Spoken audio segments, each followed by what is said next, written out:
नमस्कार बच्चों, आज हम एकांकी में कक्षा 6 की पाठ्यपुस्तक बालराम कथा से अध्याय 1 अवधपुरी में राम को पढ़ने जा रहे हैं।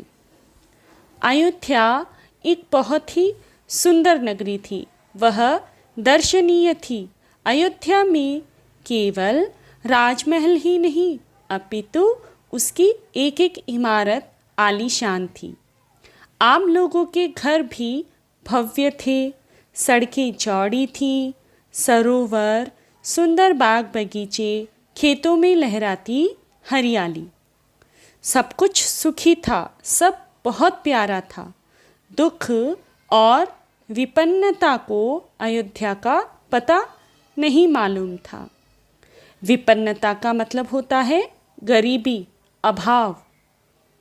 पूरा नगर वहाँ का विलक्षण था, अद्भुत और मनोरम। कौशल की राजधानी थी अयोध्या और वहाँ के राजा दशरथ थे। वे महाराज रघु के वंशज थे। रघुकुल की रीति नीति है कि वे अपने वचनों से पीछे नहीं हटते।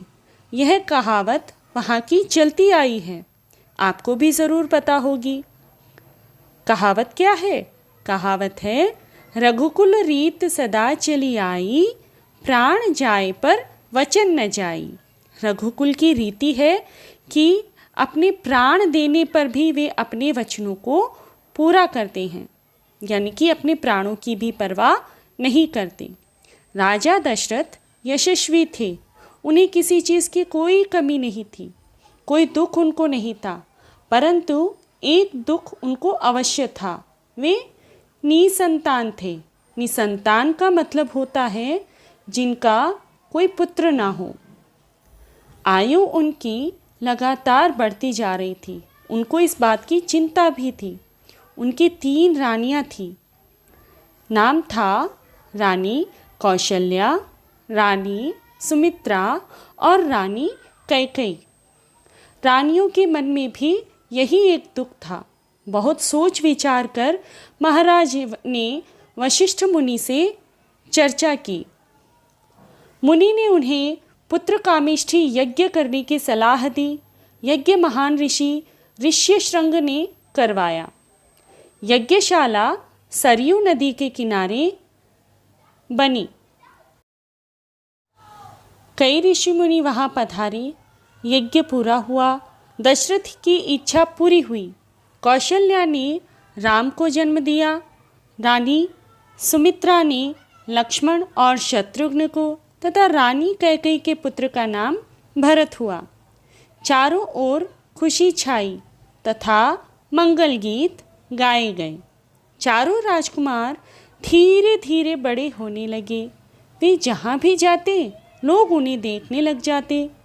वो थे ही इतने सुंदर। चारों भाइयों में बहुत प्रेम था तथा वे सब राम की आज्ञा मानते थे। लक्ष्मण प्रायः राम के साथ रहा करते थे। भरत और शत्रुघ्न की जोड़ी अलग थी। चारों को गुरुकुल भेजा गया। शिक्षा दीक्षा प्राप्त हुई। शस्त्र विद्या सीख वे अपने राजमहल लौटे। एक दिन की बात है। राजा दशरथ का राज दरबार लगा हुआ था। तब वहाँ एक द्वारपाल घबराया हुआ अंदर आया और ऋषि विश्वामित्र के आने की सूचना दी। राजा दशरथ ऋषि की अगवानी करने द्वार की ओर बढ़े।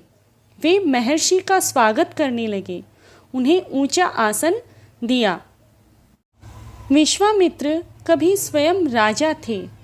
उन्होंने राजपाट छोड़ दिया, स्वयं आश्रम में रहने लगे। सिद्धाश्रम उनके आश्रम का नाम था। विश्वामित्र ने उनसे राम को अपने साथ ले जाने के लिए राजा दशरथ से कहा, परंतु राजा ने ऋषि से कहा, मुनिवर आप अन्य कुछ मांग लें, मैं बेहिचक आपको दे दूंगा, परंतु राम तो अभी बहुत छोटा है। विश्वामित्र ने कहा, राजन मैं एक यज्ञ कर रहा हूँ सिद्धि के लिए। दो राक्षस उसमें विघ्न डाल रहे हैं। केवल राम ही उनको मार सकता है। परंतु राजा दशरथ चिंतित थे, वे राम को नहीं भेजना चाहते थे। ऋषि वशिष्ठ ने उन्हें समझाया, तब दशरथ मान गए, परंतु उन्होंने कहा, मैं राम को लक्ष्मण के साथ भेजूंगा। दोनों राजकुमार ऋषि विश्वामित्र के साथ पीछे पीछे चल दिए। विश्वामित्र आगे आगे चल रहे थे, राम उनके पीछे थे। लक्ष्मण राम से 2 कदम पीछे। अपने धनुष संभाले, पीठ पर तुणीर बांधे, कमर में तलवारें लटकाएं। बच्चों, इसके आगे की कहानी हम अगले अध्याय में पढ़ेंगे। आशा है आपको समझ में आया होगा। यदि समझ में आया तो लाइक, शेयर और सब्सक्राइब ज़रूर करें तथा कमेंट बॉक्स में अपने कमेंट अवश्य लिखें।